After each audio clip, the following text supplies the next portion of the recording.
मैं न्यूज मकरांत झारखंड 001 गोपाल से आपको बताते चलो कि बाबा मंदिर पंडा धर्मश्री सभा के राशियों का ऑडिट कराने को लेकर मुद्दा गरमाया हुआ है।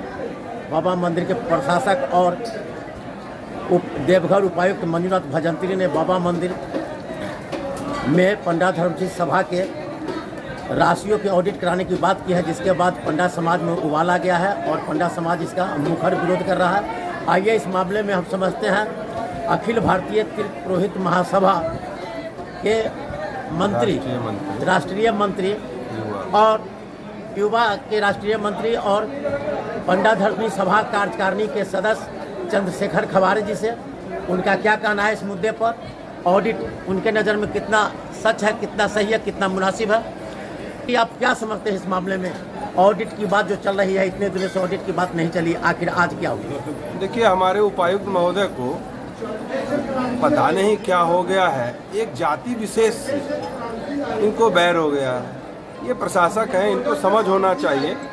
आप एक छोटी सी संस्था के विषय में जब इतना पड़े हुए हैं, आप ये बताइए उपायुक्त महोदय, आपके पास जो मंदिर फंड का पैसा आता है करोड़ों अरबों रुपया, उससे आप क्या कर रहे हैं? उससे समाज को क्या फायदा मिल रहा है? उससे देवघर के हित में क्या खर्च कर रहे हैं? क्या आपने एक अस्पताल बनवाया है?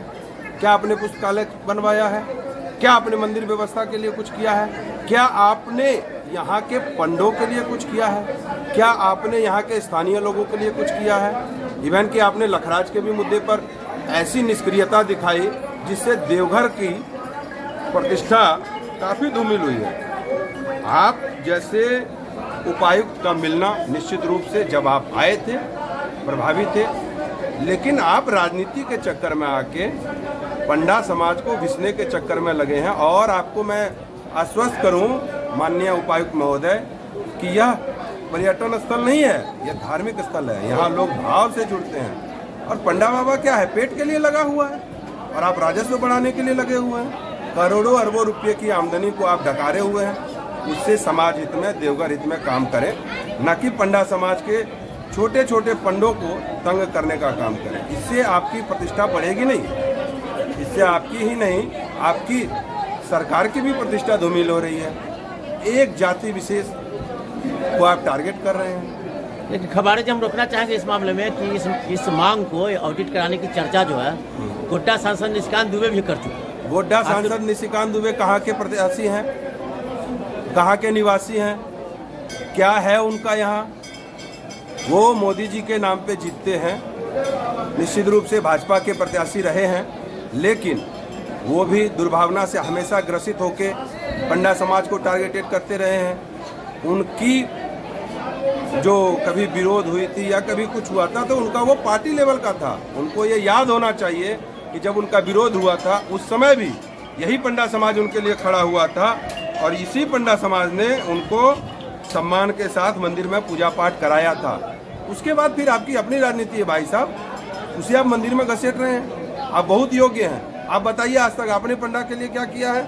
आपने पंडा धर्मश्री सभा के लिए क्या किया है? आपको तो बोलने का ही कोई अधिकार नहीं है पंडा के हित में। आप तो कभी हितैषी नहीं रहे हैं। वो तो कहते हैं कि संस्थान गोड्डा देवघर के लिए बहुत विकास किया।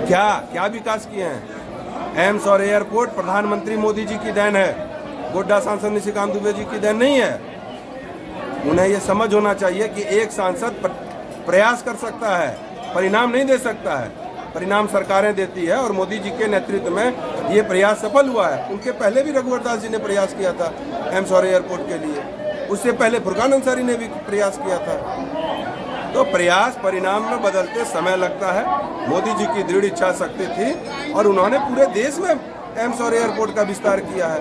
उसी के तहत देवघर में भी हुआ है। इसमें किसी एक सांसद या विधायक का नहीं है कुछ। और मैं आपको बताता चलूं कि मोदी जी खुद पंडा समाज के हितैषी हैं और ये ऑडिट और ये लखराज और ये अन्य प्रकारों से जो उपायुक्त और सांसद और कोई भी नेता या कोई भी मंत्री या मुख्यमंत्री हमें प्रताड़ित करने का यदि प्रयास कर रहे हैं तो उनकी भावना तो ग्लसित है ही।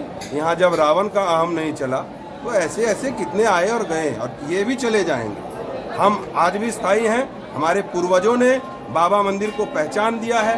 आज जो ये भीड़ देख रहे हैं ये हमारे पूर्वजों की देन है। उन्होंने अपना दधीची रूप में शरीर गलाया है, तब आज यहाँ भीड़ लग रही है। नहीं तो लोग तो परली को बैद्यनाथ मान रहे थे।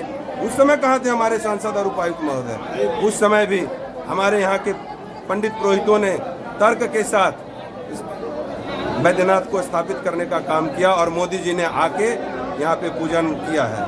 तो आप क्या कहिएगा कि ऑडिट को आप नहीं स्वीकारिएगा? नहीं, ऑडिट हो ना हो वो विषय दूसरा है, वो तो विषय ही नहीं है। यहाँ तो ये लोग दुर्भावना से ग्रसित होकर एक विशेष समाज को प्रताड़ित करने का काम कर रहे हैं। मैं इसकी भर्त्सना करता हूँ। जो भी करते हैं, सांसद हो, डीसी हो, मंत्री हो, मुख्यमंत्री हो, इसमें तो मुख्यमंत्री जी को संज्ञान लेना चाहिए।